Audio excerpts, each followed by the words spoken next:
హల్లెలూయా. యేసే నామమునకు మహిమ కలుగును గాక. మనము ఒక విషయమును చదువుదాము, ఒక విషయమును స్టడీ చేద్దాము. ఒక కరపత్రము, ఒక పాంప్లెట్ జీసస్ గురించి చెప్పబడినటువంటి ఒక ప్రత్యేకమైనటువంటి అంశం. ఈ పాంప్లెట్ చదువుదాం. దీని ద్వారా మనం దీవించబడదాం, ఆశీర్వదించబడదాం. ఈ యొక్క పాంప్లెట్ పేరు రక్తము చిందింపబడకుండా పాపక్షమాపణ కలుగదు. రక్తము చిందింపబడకుండా పాపక్షమాపణ కలుగదు అనేటువంటి ఈ పాంప్లెట్లో ఉన్నటువంటి సమాచారమును మనం చదువుదాం.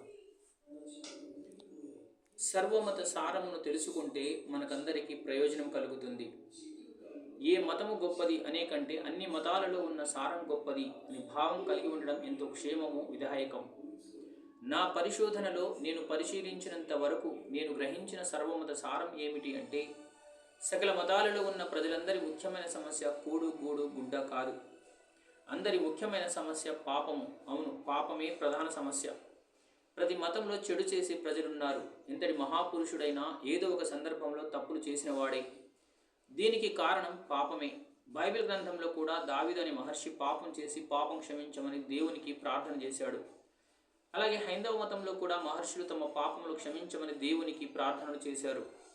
ఇస్లాంలో కూడా గొప్ప భక్తులు వారి దేవునికి విరోధంగా పాపం చేశారు. పాపం క్షమించమని వారి దేవునికి ప్రార్థనలు చేశారు. మెట్టుకు ఏ మతాన్ని పరిశీలించినా అల్పులే గాని ఘనులే గాని అందరూ పాపం చేసిన వారే.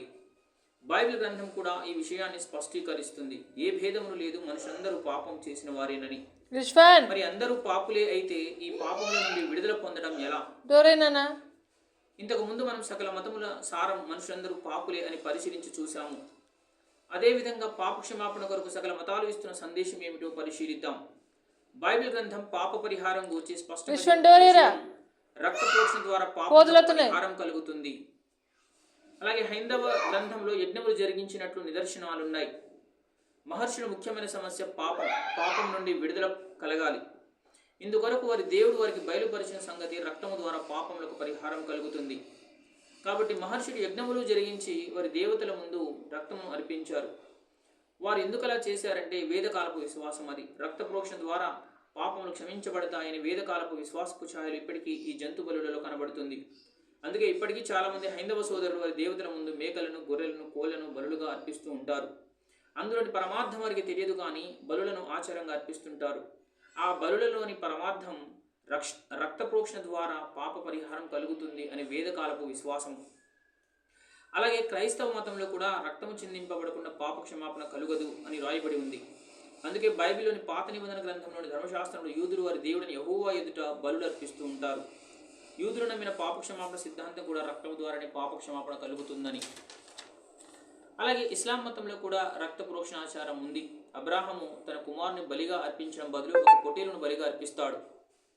దానికి సాదృశ్యమైన బలుడు ఇప్పటికీ వారి మతంలో కనబడుతుంది.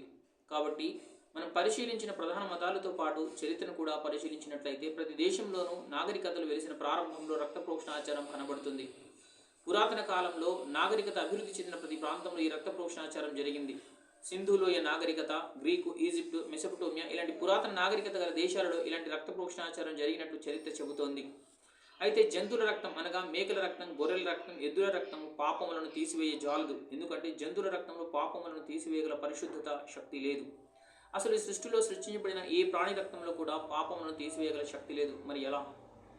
మనుషుల పాపములను తీసివేయగల శక్తి గల రక్తం ఎక్కడ ఉంటుంది అంటే మనుషుల పాపములను తీసివేయగల శక్తి పరమాత్ముని రక్తంలో ఉంటుంది.